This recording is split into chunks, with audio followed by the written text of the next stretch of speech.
Bu günə qədər Damcılı mağarası ərazisindən tarixin bütün dövrlərini əhatə edən 5 minədək eksponat aşkarlanıb.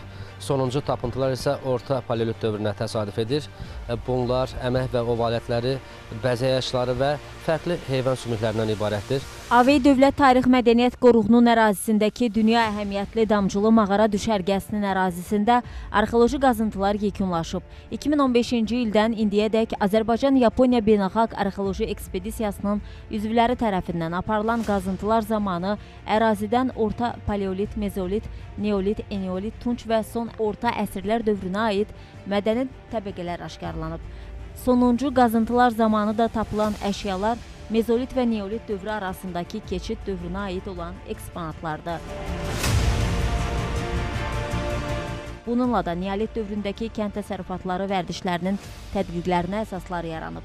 Tədqiqatlar zamanı bəlli olub ki, eramızdan əvvəl 6000 əvvəl burada neolit mədəniyyəti keçid dövrünü yaşayıb.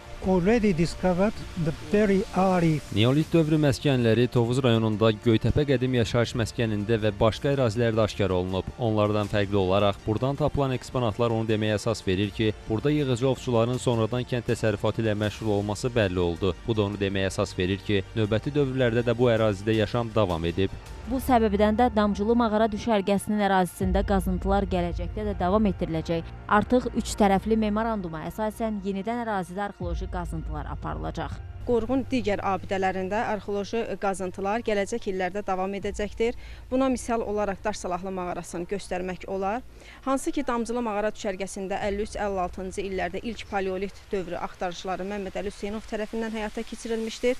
1958-ci ildə isə Məmməd Əli Hüseynov Daş Salahlı mağarasında arxeoloji qazıntılar aparılmışdır. 60 ildən sonra yenidən tədqiqatlarımız bu istiqamətdə davam edəcəkdir. Tapılan maddi mədəniyyət nümunələrinin daha dəqiq tədqiqi üçün Azərbaycan Milli Elmlər Akademiyasının Arxeologiya və Etnografiya İnstitutuna göndərilib.